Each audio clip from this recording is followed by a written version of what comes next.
Bonsoir Kevin, nous sommes le mardi 10 décembre, il est actuellement 18 heures et voici le résumé de ce que nous avions fait mercredi dernier. Alors, le week-end c'est horrible parce qu'il y a beaucoup de choses à faire.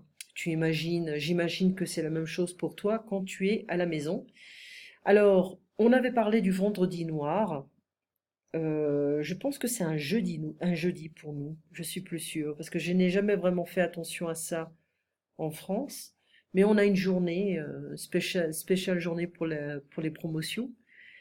Et alors, ce qui est bien, c'est que tu peux attendre après Noël et après la nouvelle année pour avoir des promotions assez sérieuses parce que la majorité des magasins veulent liquider la saison d'hiver et ils veulent commencer une nouvelle saison, surtout pour les vêtements.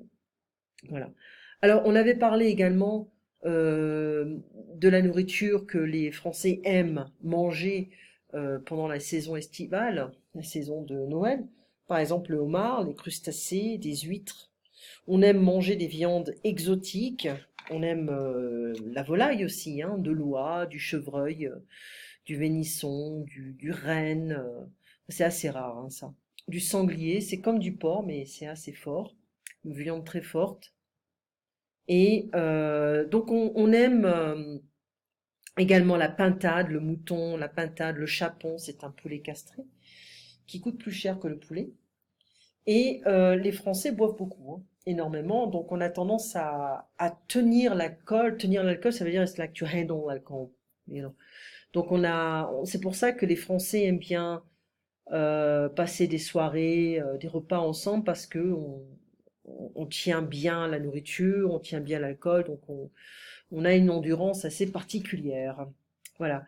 Alors, par exemple, si je célèbre Noël, je passe Noël avec ma belle famille, je sais que je ne dois pas avoir beaucoup d'alcool ou sinon ça va mal se terminer. Ça devient un Noël très émotionnel.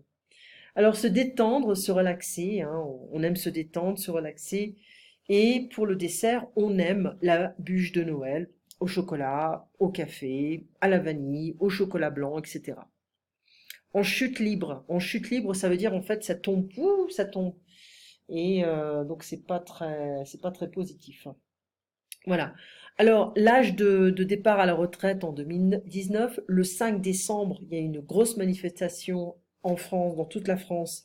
Les retraités ont parlé de leurs problèmes avec la baisse de leur retraite. C'est de pire en pire. Donc, je trouve que c'est dégueulasse de toucher les retraites de ceux qui ont travaillé toute leur vie pour le gouvernement français ou pour des entreprises françaises et qui se retrouvent comme ça. Alors, voilà, ça me ramène au film que je t'ai envoyé qui s'appelle Huguette.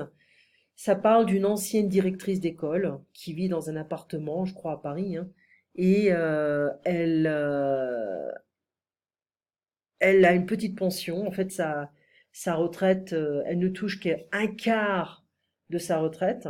Ça a été coupé. Il y a des dettes que son mari a dû payer. Il y a plein de choses. Et en fait, elle se retrouve, elle ne peut plus payer son loyer. Elle ne peut plus acheter de la nourriture. Donc, elle est très, très limitée. Et, euh, et un jour, elle va se faire expulser de son appartement parce qu'elle n'a pas payé son loyer pendant un an. Elle peut pas. Voilà. Et ça, c'est une situation qui est très commune en France. Hein, on n'en parle pas, mais c'est très commun. Il y a plein de vieilles personnes qui ne mangent pas normalement et qui doivent se sacrifier et se limiter. Voilà, c'est devenu une nouvelle réalité en France. Donc voilà, l'âge de départ à la retraite en 2019, bon ça, je crois que c'est autour de 65 ans, 67 ans, ça va reculer parce que ça dépend le nombre d'années que l'on a cotisé. Maintenant, on ne travaille plus pour une entreprise toute sa vie. On peut avoir plusieurs contrats, on peut travailler pour différentes entreprises. D'accord? Donc, c'est pas toujours évident. Ensuite, compréhension, page 14. La transcription, c'est la page 107. Donc, ça, c'est la page 14. Donc, ce sont les questionnaires. Et J'ai toujours un doute concernant le numéro de l'audio. Alors, laisse-moi poser, puis je vais voir un peu lequel c'est. Alors, j'ai trouvé l'audio, donc tu vas écouter. Document 2, page 14. Bon, je sais pas toi, mais moi j'y vais. C'est la seule chose qu'on puisse faire.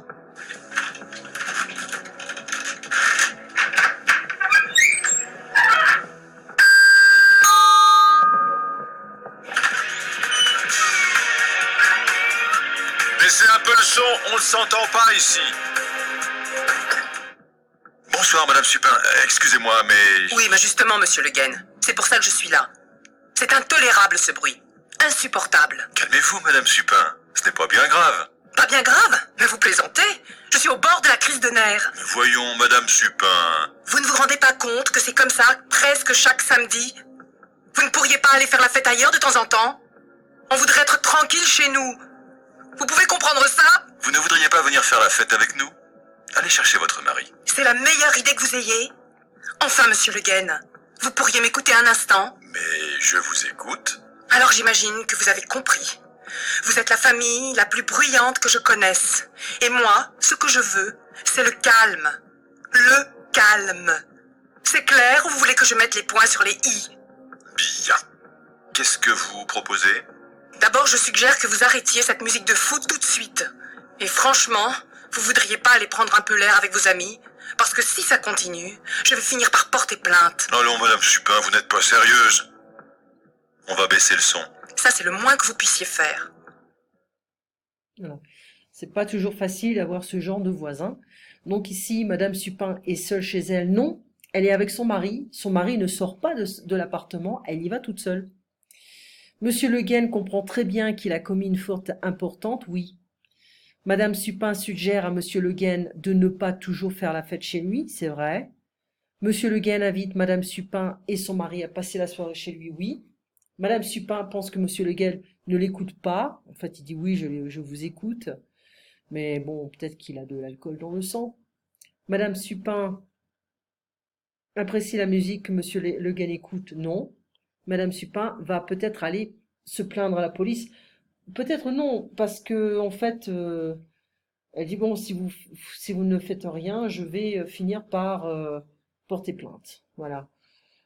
Alors la transcription, elle est à la page 107. Tu pourras regarder, hein, à nouveau. Alors c'est la seule chose qu'on puisse faire. Hein, c'est la seule chose que je puisse faire. Donc on a un subjonctif. Hein. Donc baisser le volume. On ne s'entend pas parler. C'est marrant pourquoi j'ai ça moi. On ne s'entend pas parler. Ça voudrait dire on cannot hear ourselves talk, speak, etc. C'est insupportable, unbearable. Je suis au bord de la crise de nerfs. I'm gonna almost get a nervous breakdown. Donc, on the edge of something, that's a literal translation. Voyons, let's see. Voyons, Madame Supin. Comment, Madame Supin, that's what. C'est un peu la signification. Se rendre compte, prendre conscience, c'est-à-dire réaliser, to realize something, to understand, to become aware of something. Est-ce que tu as des voisins bruyants, toi, personnellement? Tu m'avais dit non, que tu n'as pas vraiment de problème. Moi, j'avais des voisins bruyants. J'avais un voisin qui fumait beaucoup de cannabis juste à côté. On pouvait le sentir. C'était pas sympa. Et puis, ça, c'est mon chat. Un voisin d'en face qui faisait la fête pratiquement tous les week-ends, mais c'était 2 jours, 2 nuits hardcore. On avait des voisins derrière qui faisaient aussi pas mal la fête, donc on a parlé, on a négocié, et puis voilà, maintenant c'est silencieux. J'estime que, je pense que, j'imagine que, mettre les points sur les i, donc ici j'estime que vous devriez partir, je pense que vous devriez partir, j'imagine que vous avez des problèmes. Donc c'est bien d'apprendre ce genre d'expression pour exprimer des opinions, d'accord? Mettre les points sur les i, c'est Machette, elle est en train de jouer avec l'arbre de Noël. C'est pour ça, elle est en train de s'amuser en fait. Mettre les points sur les i, c'est-à-dire qu'on veut clarifier quelque chose. Suggérer, on comprend le mot, mais on peut réutiliser l'expression je suggère, je donne cette opinion, voilà. Une musique de fou, hein, une musique qui est très forte aussi, le style ne plaît pas à Madame Supin. Prendre l'air, to take a walk, fresh air, whatever. Porter plainte à la gendarmerie ou alors au poste de police. On peut faire les deux. D'accord. Baisser le ton ou baisser le son. Alors, baisser le son, c'est to lower the volume. Et baisser le ton, is to lower the tone of your voice. Ok. Alors ça, c'était la page 14, d'accord. Et donc, regarde le film Huguette, c'est un sujet d'actualité. J'envoie des films pour éduquer mes élèves hein, sur, au niveau de la culture française, mais également montrer que la France n'est plus ce qu'elle était. D'accord? Donc c'est un petit peu comme ça. On va également, la prochaine fois, demain, on va parler, je vais l'écrire, demain, on va parler du livre Civilisation et la France d'autrefois. Ok, ça c'est le côté culturel de la France qui est important parce qu'on ne peut pas comprendre une langue sans comprendre l'aspect culturel. Et bien voilà, tu passes une très bonne soirée. On se voit demain à 15 h. Et puis, dans 14 jours, on aura la veille de Noël. Voilà. Allez, à très bientôt. À demain.